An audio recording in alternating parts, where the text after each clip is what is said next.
Le deuxième toit a été posé en mai 1886, juste à l'extérieur de Leadville, Colorado, où l'air était rare, le sol instable et l'hiver avait l'habitude d'arriver sans prévenir. En juin, lorsque la dernière eau de fonte s'est écoulée dans la rivière Arkansas, les gens avaient déjà décidé que Miriam Hale avait fait une erreur. Pas une petite, une erreur structurelle, car ce qu'elle construisait ne ressemblait pas à un toit. Cela ressemblait à un toit posé sur un autre toit, avec un espace entre eux assez large pour qu'un homme puisse ramper. 2 couches de bois, 2 ensembles de chevrons, 2 surfaces qui semblaient servir le même but. Et personne ne pouvait comprendre pourquoi. Elle gaspille du bois, a dit quelqu'un au bureau d'analyse. Ou elle ne fait pas confiance au premier, a répondu un autre. Un troisième homme a ri. Peut-être qu'elle pense que la neige tombe 2 fois par ici. Myriam a entendu une partie de cela. Pas tout, mais assez. Elle a continué à travailler de toute façon. Miriam Hale n'était pas venue à Leadville pour expérimenter. Elle est venue parce que c'était l'un des rares endroits où la terre était encore assez bon marché pour être réclamée et assez rude pour que la plupart des gens ne restent pas assez longtemps pour discuter. Cabane à double toit. Leur van coule à droite. Son mari était mort 2 hivers plus tôt dans un effondrement de mine juste au nord de la ville. Pas d'avertissement, pas de deuxième équipe, juste une défaillance des supports en bois qui a transformé un tunnel de travail en un tunnel scellé. Après cela, l'entreprise lui a offert un règlement qui couvrait à peine le coût du départ. Alors, elle n'est pas partie. Elle a déménagé à la place, 3 miles en dehors de la colonie principale, sur un terrain légèrement plus élevé, où le vent soufflait plus fort, mais le ruissellement s'écoulait plus vite. Ce n'était pas une bonne terre, mais elle était stable. Et après ce qu'elle avait vu sous terre, la stabilité comptait plus que le confort. Son premier hiver là-bas lui a appris quelque chose qu'elle n'attendait pas. La cabane qu'elle a construite était solide, des rondins serrés, des joints bien calfeutrés, un toit correctement incliné. Selon toutes les apparences, elle aurait dû bien conserver la chaleur, et quand le poêle brûlait, c'était le cas. Mais quand ce n'était pas le cas, tout a changé. Le froid ne s'infiltrait pas lentement. Il tombait vite, violemment, comme si quelque chose l'avait retenue et l'avait soudainement lâchée. Elle s'est réveillée une nuit, en janvier, pour trouver du givre se formant le long de l'intérieur des poutres du toit. Pas les murs, le toit. La chaleur qu'elle avait accumulée pendant la soirée était montée, s'était déposée sous le toit, puis avait disparu. Emportée plus vite que le feu ne pouvait la remplacer. Au matin, la température intérieure avait presque égalé l'air extérieur, et c'est à ce moment-là qu'elle a commencé à faire attention, pas au poêle, pas au bois, mais au toit. La plupart des gens considéraient un toit comme une barrière, quelque chose qui arrêtait la neige, arrêtait la pluie, empêchait les intempéries. Myriam a commencé à le voir différemment, comme une surface d'échange, où la chaleur rencontrait le froid, où le mouvement comptait plus que le matériau. Car la chaleur ne disparaissait pas simplement. Elle était prise, emportée, et plus l'air se déplaçait rapidement sur cette surface, plus elle était perdue rapidement. Le vent à cette altitude ne faisait pas que passer sur un toit. Il le raclait constamment, emportant la chaleur d'une manière que les murs ne connaissaient pas de la même manière. Car les murs avaient des obstacles, des congères, du terrain, d'autres structures. Mais le toit était toujours exposé. En février, elle était arrivée à une conclusion qu'elle ne partageait pas, car elle sonnait mal lorsqu'elle était prononcée à voix haute.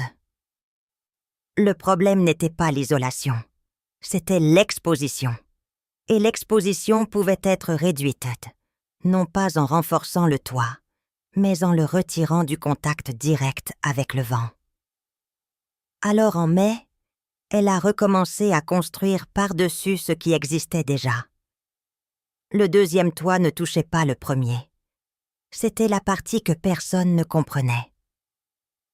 Elle a construit un nouveau cadre au-dessus de la structure d'origine, l'élevant juste assez pour créer un espace d'air continu entre les deux couches.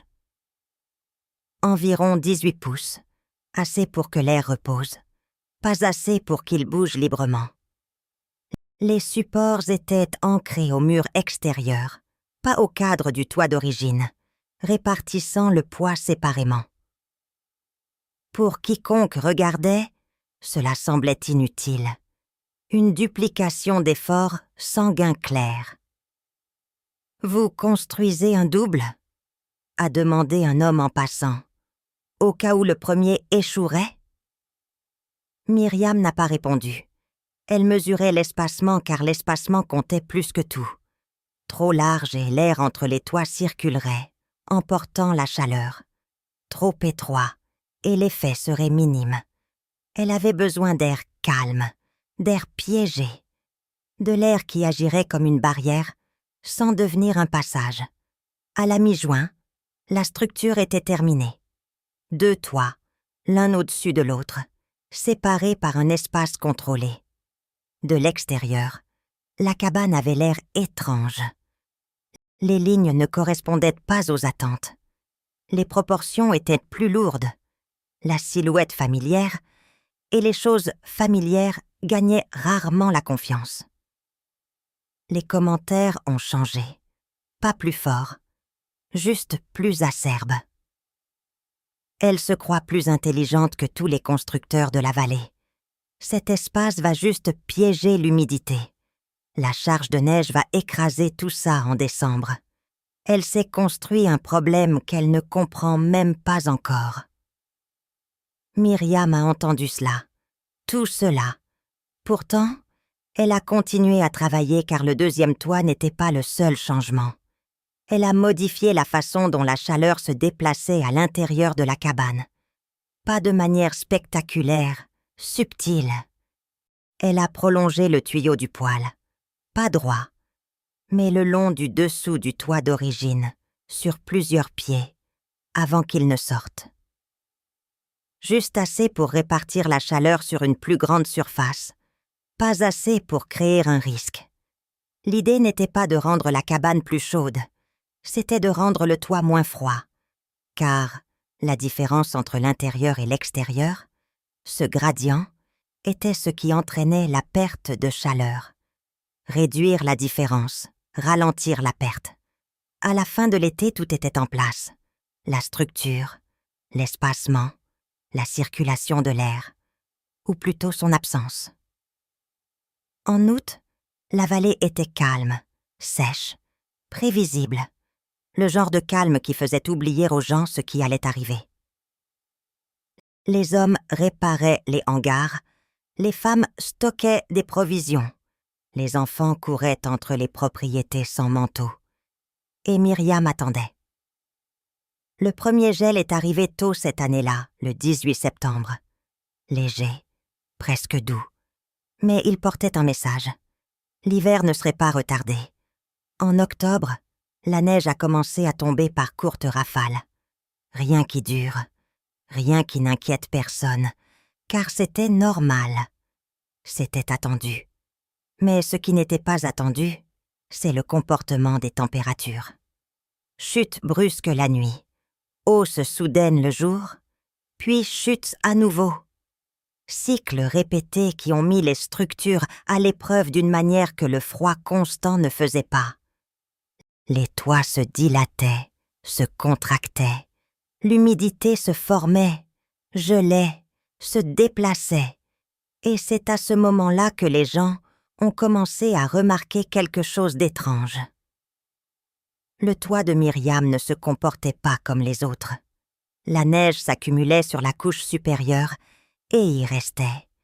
Mais la couche inférieure restait inchangée. Pas de fonte, pas de regel, pas de contrainte visible. À l'intérieur, elle a allumé son poêle un soir début octobre. Un petit feu, rien de plus qu'un test. Elle l'a laissé brûler, puis s'éteindre complètement avant minuit. Le lendemain matin, elle s'est réveillée et ne s'est pas levée tout de suite. Elle est restée assise à écouter, à sentir. L'air à l'intérieur de la cabane n'était pas chaud, mais il n'était pas froid non plus. Pas le genre de froid qu'elle avait ressenti l'hiver précédent. Pas le genre qui vous obligeait à sortir du lit pour rallumer le feu. Il avait tenu. Myriam s'est levée lentement, a marché jusqu'au centre de la pièce et a posé sa main contre la poutre du plafond. Pas de givre, pas de froid vif, juste du bois. Dehors, la vallée commençait tout juste à comprendre que quelque chose avait changé. Il ne savait juste pas encore quoi. Dès la 3e semaine d'octobre, la vallée a cessé de l'appeler une curiosité. Ils ont commencé à l'appeler une question. Pas ouvertement, pas d'une manière qui admettait l'incertitude, mais dans les petites pauses entre les phrases, dans la façon dont les conversations dérivaient et revenaient, dans la façon dont les gens regardaient vers la cabane de Miriam Hale un peu plus longtemps qu'auparavant, car quelque chose ne correspondait pas. Le temps était devenu instable d'une manière qui ne correspondait pas à la mémoire. Les nuits chutaient durement et rapidement, retirant la chaleur des bâtiments avant que les feux ne puissent rattraper. Les journées se réchauffaient, juste assez pour créer une fonte de surface, surtout sur les toits qui absorbaient la lumière directe du soleil. Puis, la nuit revenait, et tout ce qui s'était ramolli se verrouillait à nouveau. Ce cycle se répétait encore et encore, et cela causait des dommages. Les toits dans toute la vallée commençaient à montrer, d'abord, pas d'effondrement, pas encore, mais des contraintes. La neige fondait légèrement pendant la journée, s'infiltrait dans les joints, s'accumulait le long des bardeaux, se frayait un chemin dans de petites imperfections que personne ne remarquait en été. Puis la température baissait, et cette humidité gelait, se dilatait, se déplaçait. De petits changements au début, mais répétés assez souvent, ils devenaient structurels. Les bardeaux se soulevaient, les bords se déformaient. L'eau trouvait des chemins qu'elle n'avait pas auparavant, et chaque fois qu'elle gelait à nouveau, ces chemins s'élargissaient. À l'intérieur des cabanes, l'effet était moins visible, mais plus dangereux. L'humidité qui entrait ne sortait pas facilement. Elle s'accumulait dans les poutres, dans l'isolation, dans les espaces entre les matériaux qui n'étaient jamais censés la contenir. Et lorsque les feux brûlaient, cette humidité se transformait en vapeur, remplissait l'air et se condensait à nouveau le long des surfaces plus froides. Le problème se nourrissait silencieusement. La cabane de Miriam Hale ne suivait pas ce schéma. C'était la partie que personne ne pouvait plus ignorer. La neige reposait sur son toit extérieur comme sur toute autre structure. Mais elle ne se comportait pas de la même manière. Elle ne fondait pas pendant la journée. Elle ne regelait pas en couche dure pendant la nuit.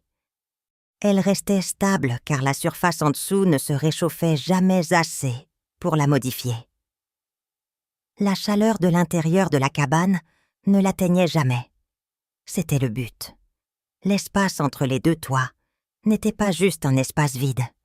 C'était une barrière, un tampon, une couche d'air calme qui séparait l'environnement interne de l'environnement externe.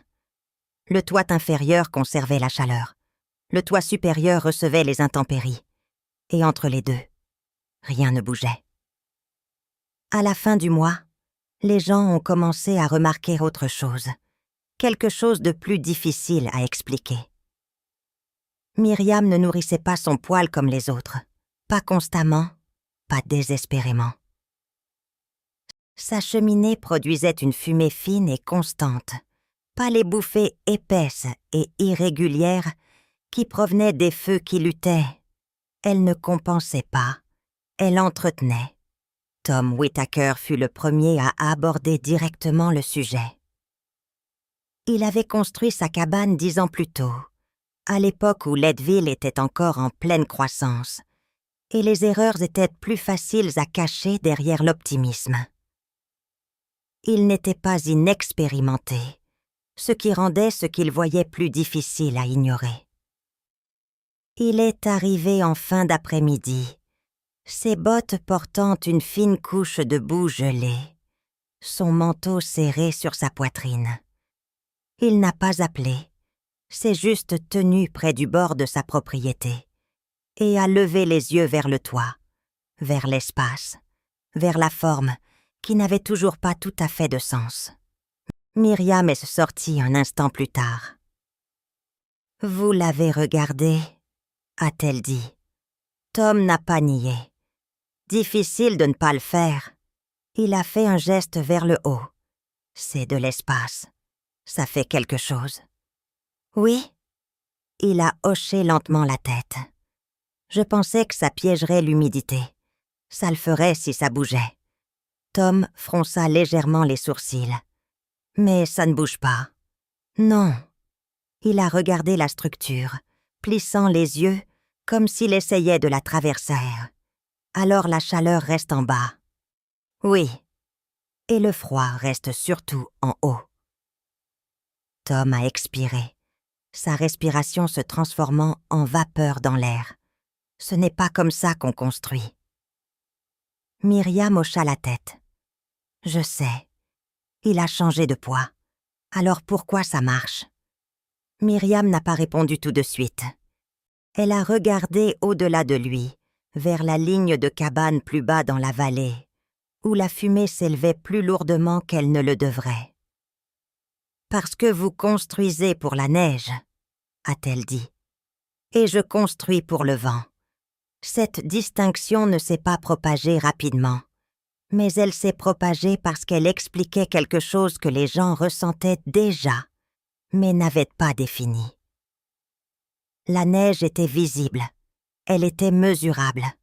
C'était ce pourquoi les gens se préparaient. Mais le vent était constant et invisible. Et il n'affectait pas seulement le confort, il affectait la perte. Début novembre, la température a de nouveau baissé. Cette fois, elle est restée en dessous de 0. Plus de soleil de jour, plus de réinitialisation. Tout ce qui avait été mis en mouvement en octobre s'est verrouillé en place. Pour la majeure partie de la vallée, cela signifiait une chose. Les problèmes sont devenus permanents. Les toits qui avaient absorbé l'humidité la retenaient maintenant gelée à l'intérieur de leur structure. Les cabanes qui avaient perdu leur chaleur trop rapidement nécessitaient maintenant un feu constant, juste pour maintenir des conditions de vie. La consommation de bois a augmenté, non pas progressivement, mais brusquement. Les gens se sont adaptés de la seule manière qu'ils connaissaient. Ils ont brûlé plus. Mais plus de bois n'a pas résolu le problème. Cela l'a masqué car le taux de perte n'avait pas changé, seulement le taux d'apport. La cabane de Myriam n'avait pas besoin de cet ajustement. Cela était devenu évident dès la 2e semaine de novembre. Elle allumait son poêle le soir, le laissait brûler régulièrement, puis le réduisait avant de dormir, pas complètement éteint, mais pas entretenu pendant la nuit. Dans d'autres cabanes, cela aurait signifié se réveiller dans le froid, le givre, le souffle visible dans l'air. Dans la sienne, non. La température a légèrement baissé, Mais elle s'est maintenue car la chaleur accumulée pendant la soirée est restée, non pas piégée, non pas scellée, mais ralentie. Le toit ne la perdait pas assez vite. Tom est revenu. Cette fois, il ne s'est pas tenu à distance. Il s'est approché de la porte, a frappé une fois, a attendu. Myriam l'a ouverte. Il n'est pas entré immédiatement. Il a juste regardé au-delà d'elle dans la cabane, le poêle, les murs, l'air. « Vous ne brûlez pas toute la nuit », a-t-il dit. « Non. » Il a hoché lentement la tête. « Moi, je le fais. » Myriam n'a pas répondu. Tom a changé de position. Vous vous réveillez toujours froid. Une pause, puis pas de gel, juste une perte de terrain. Myriam s'est légèrement appuyée contre le cadre de la porte. « Vous vous battez », a-t-elle dit. Tom l'a regardée. « Et vous, non, non ?» Elle a secoué la tête. J'ai ralenti. C'était la différence. Tom est entré, a fermé la porte derrière lui et est resté là un moment, laissant l'air s'installer autour de lui. « Il ne fait pas plus chaud », a-t-il dit. « Non, mais ça fait différent. » Myriam a hoché la tête. « Parce que ça ne change pas. » Il est resté moins de 10 minutes, n'a pas demandé d'aide, n'a pas demandé de plan, mais en partant, il a regardé le toit une fois de plus longtemps qu'avant. Fin novembre, d'autres ont suivi. Pas tous, pas en même temps, mais assez. Certains sont venus avec des questions, d'autres juste pour voir, d'autres parce qu'ils avaient déjà commencé à consommer leur bois plus vite que prévu. Myriam a donné la même réponse à chaque fois. Courte, cohérente, précise. Vous perdez de la chaleur plus vite que vous ne le pensez. C'est votre toit qui est en cause. Vous ne pouvez pas l'arrêter, mais vous pouvez le ralentir. La plupart n'ont pas tout compris, mais ils ont compris assez car l'hiver n'était pas encore pleinement arrivé. Et déjà ils prenaient du retard. La première vraie tempête est arrivée le 2 décembre. Pas la plus forte, pas la plus froide, mais la première qui n'est pas passée rapidement. La neige est tombée régulièrement. Le vent a suivi, pas violent, mais persistant. Et pour la première fois cette saison, la vallée a dû maintenir ses conditions sans interruption. C'est là que la différence est devenue impossible à ignorer. Les cabanes avec qu'un seul toit perdaient de la chaleur en continu. Pas de manière spectaculaire, mais suffisamment. Suffisamment pour que les feux doivent être alimentés plus souvent. Suffisamment pour que le sommeil soit interrompu. Suffisamment pour que les tas de bois commencent à rétrécir plus vite que prévu. La cabane de Myriam, non. La tempête est passée, mais elle a laissé quelque chose derrière elle. Pas de dégâts, pas de destruction, une comparaison. Et une fois que les gens ont pu voir la différence, ils ne pouvaient plus l'ignorer. Dès la 2e semaine de décembre, la vallée a cessé de mesurer l'hiver par les chutes de neige. Ils ont commencé à le mesurer par la durée pendant laquelle un feu pouvait être laissé seul. C'est devenu la norme. Pas la quantité de bois qu'une famille avait, pas la solidité d'une cabane, mais le nombre d'heures qui pouvaient s'écouler entre l'entretien du poêle et le moment où le froid commençait à reprendre le contrôle. Pour la plupart, ce nombre diminuait silencieusement, implacablement. Un feu qui tenait autrefois toute la nuit nécessitait maintenant une attention avant l'aube, puis avant minuit, puis encore juste après. Le sommeil se fragmentait. Les gens s'adaptaient, ils l'ont toujours fait, mais l'adaptation avait un coût. Temps, énergie, bois. Dans la cabane de Myriam Hale, ce nombre n'a pas diminué. Il s'est maintenu. Et cette différence a commencé à attirer l'attention d'une manière que la curiosité n'avait jamais fait, car la curiosité pouvait être ignorée, mais le contraste, non. La tempête qui a commencé le 11 décembre a été la première à tout tester à la fois. Pas seulement le froid, pas seulement la neige, mais la durée. 3 jours de pression constante, un vent qui ne montait ni ne baissait, mais restait. Une neige qui ne dérivait pas légèrement, mais s'accumulait. Le genre de temps qui ne brise pas rapidement les structures. Il les épuise. La première nuit, la plupart des cabanes ont tenu le coup. Les feux brûlaient fort. Les portes sont restées fermées. Les familles sont restées près du centre de leur maison. Les routines ont tenu. Le deuxième soir, les différences ont commencé à apparaître. La consommation de bois a doublé dans certaines maisons, pas par choix, par nécessité, car la chaleur qu'il produisait partait plus vite qu'elle ne pouvait se stabiliser. Les toits la rayonnaient, le vent l'emportait. À l'intérieur, la température ne s'est jamais stabilisée. Elle montait, puis baissait, puis remontait, chaque cycle tirant davantage sur le tas de bois. Tom Whittaker l'a remarqué dans les braises. Vers minuit, elles auraient dû rester stables. Un lit de chaleur qui ne nécessitait qu'une petite addition de bois pour se rétablir. Au lieu de cela, elles se sont éteintes plus vite que prévu. Il a alimenté le poêle à nouveau, a attendu, a regardé. La flamme est revenue, mais la pièce ne l'a pas conservée. À 2 heures du matin, il était de nouveau réveillé, pas par choix, car le froid l'avait atteint. Dans toute la vallée, le même schéma s'est répété. Différentes cabanes, même résultat. Myriam a dormi toute la première nuit, pas profondément. Personne ne le faisait par ce temps, mais sans interruption.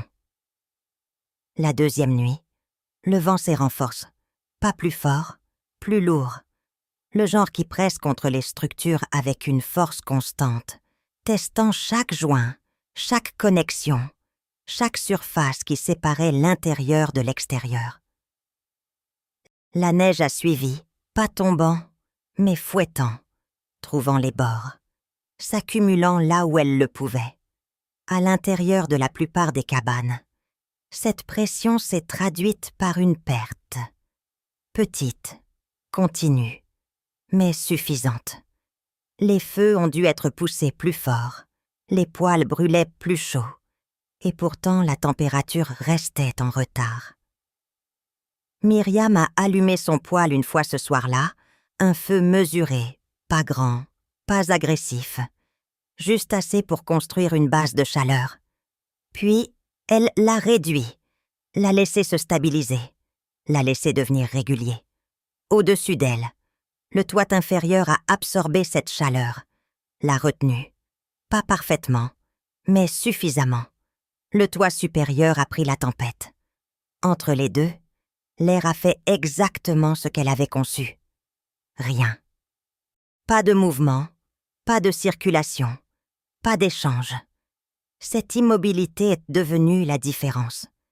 Vers minuit, le vent a atteint son maximum. Pas une rafale, une force constante, le genre qui transforme le son en pression. Tom était de nouveau réveillé, plus tôt cette fois. Il s'est assis près du poêle, l'alimentant avec plus de bois qu'il ne le voulait, le regardant brûler plus vite qu'il ne le devrait. Sa cabane ne tombait pas en ruine, mais elle ne tenait pas.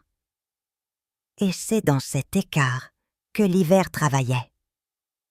Il a pensé au toit, pas le sien, l'espace entre les deux, la chose qui n'avait pas de sens quand il l'a vue pour la première fois. À 2 heures du matin, il a pris une décision, une petite. Il a laissé le feu baisser légèrement, a observé à quelle vitesse la température suivait. Elle a chuté plus vite que prévu. Cela lui a tout dit. Il a alimenté le poêle à nouveau et n'est pas retourné au lit. Dans la cabane de Myriam, le feu s'était transformé en braise, le genre qui tient sans effort, le genre qui ne demande pas d'attention. Elle s'est réveillée une fois, pas à cause du froid, par habitude, s'est assise, à écouter. La tempête était toujours là, constante, inchangée. À l'intérieur, rien n'avait bougé. Elle s'est recouchée. Au matin, la vallée semblait changer. Pas brisée, transformée. La neige s'était accumulée le long des structures, lissant les bords, couvrant les sols. Les toits portaient le poids différemment. Certains tenaient, d'autres s'affaissaient. La fumée s'élevait des cheminées. Plus épaisse maintenant, moins contrôlée, plus fréquente. Myriam est sortie juste après le lever du soleil. L'air était vif, calme. La tempête était passée, mais elle avait laissé quelque chose derrière elle. La preuve. Tom est arrivé avant midi. Pas seul cette fois. Carter était avec lui.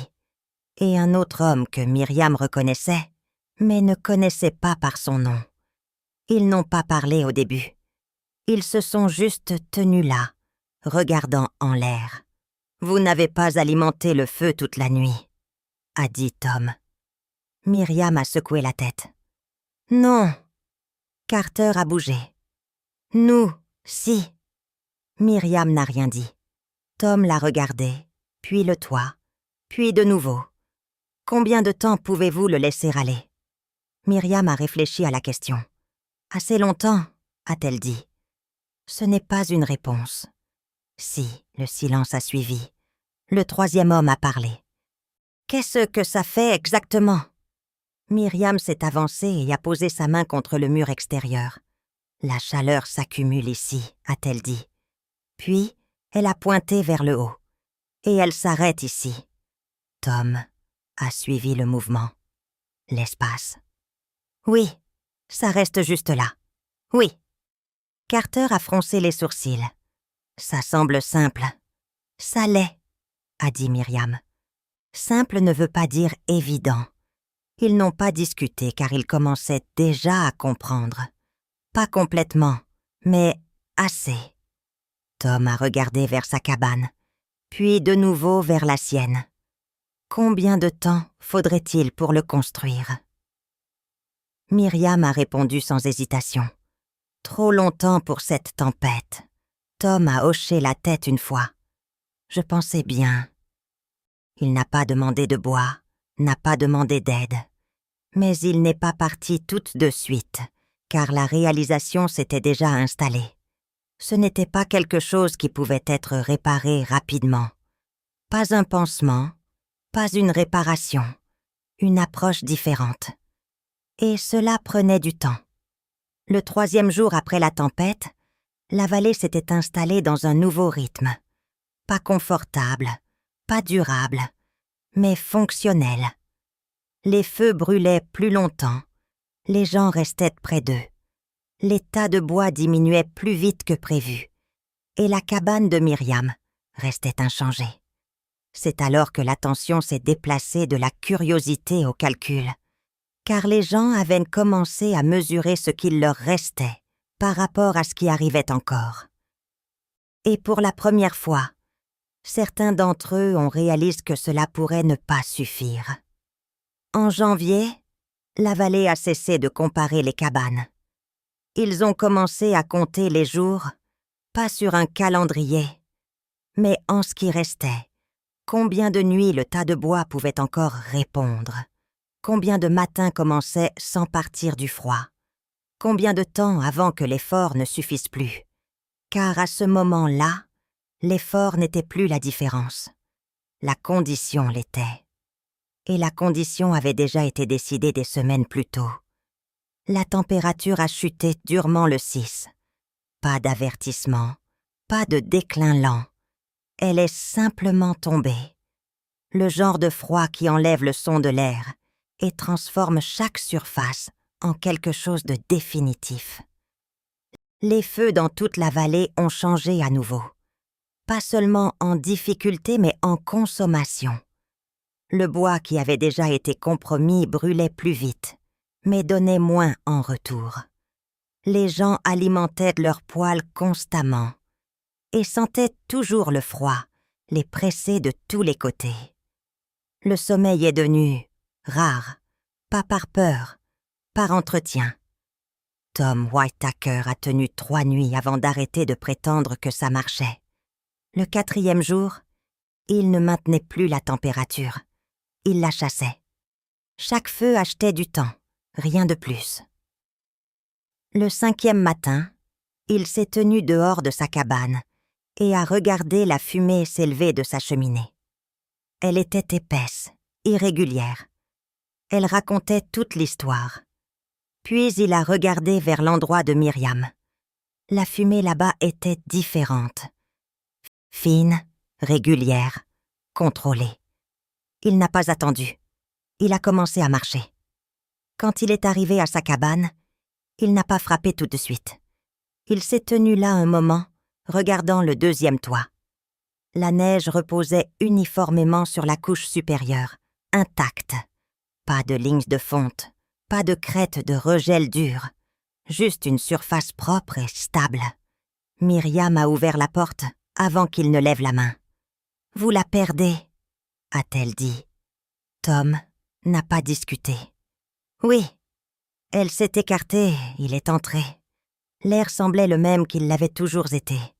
Ni chaud, ni froid, stable. Ce mot encore. Il s'est tenu près du poêle, regardant le feu. Il n'était pas grand. Il n'avait pas besoin de l'être. « Vous ne le poussez pas, » a-t-il dit. « Non, je le fais. » Myriam a hoché la tête une fois. « C'est pourquoi vous perdez ?» Tom la regardait.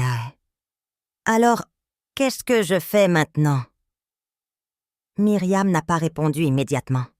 Elle s'est dirigée vers la table, a pris un petit morceau de bois et l'a tourné dans sa main. « Vous ne pouvez pas réparer le toit cet hiver, » a-t-elle dit. « Je sais. Vous ne pouvez pas arrêter la perte. Je sais. » Elle a posé le bois. « Mais vous pouvez réduire la quantité à laquelle vous vous battez. » Tom a légèrement froncé les sourcils. « Cela ressemble à abandonner. » « Ce n'est pas le cas, » a-t-elle dit. « C'est choisir où le combat compte. » Le silence s'est installé. Tom a regardé vers le plafond, puis de nouveau vers elle. « Vous ne vous battez pas du tout. » Myriam a secoué la tête. « Je l'ai déjà fait. » Cela a atterri lentement mais complètement. Tom a expiré longuement, fatigué. « Je n'ai pas assez de bois, » a-t-il dit. Myriam a croisé son regard. « Je sais. » Il n'a pas demandé, pas directement. Mais la question était là. Myriam se retourna, ouvrit une petite trappe de rangement près du mur et y plongea la main. Elle en sortit 2 morceaux de bois, puis un 3e. Pas beaucoup, pas assez pour résoudre quoi que ce soit. Elle les lui tendit. « Ça te permettra de passer la nuit, » dit-elle. On les prit avec précaution. « Et demain, tu t'adapteras. » Il attendit. Elle n'ajouta rien car il n'y avait rien d'autre à ajouter. Tom hocha la tête une fois, puis se retourna et partit. Dès la 2e semaine de janvier, d'autres personnes arrivèrent, pas toutes en même temps, pas en groupe, une par une, chacune portant la même prise de conscience. Leurs systèmes échouaient lentement, et lentement était pire que soudainement, car cela donnait juste assez de temps pour comprendre ce qui se passait, sans assez de temps pour y changer quoi que ce soit.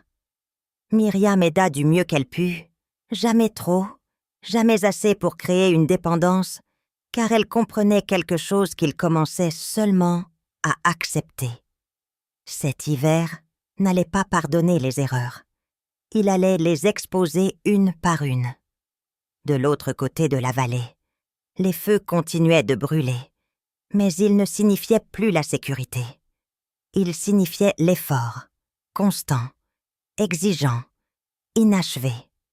Et au-dessus d'une cabane au bord de tout cela, un second toit reposait tranquillement sur le premier, ne faisant rien, ce qui était exactement pourquoi cela fonctionnait. À la fin du mois, les rires avaient complètement disparu. Pas remplacés par des louanges, pas remplacés par de l'admiration, juste une absence. Parce que la conclusion avait déjà été atteinte. Personne ne l'a dit à voix haute. Ils n'en avaient pas besoin. La structure qu'ils avaient moquée n'était pas étrange. Elle n'était pas inutile. Elle n'était pas fausse. Elle avait simplement été construite pour un problème qu'ils ne croyaient pas exister jusqu'à ce qu'ils le fassent. Merci d'avoir regardé cette vidéo. Cliquez ici pour regarder une autre vidéo qui pourrait vous intéresser.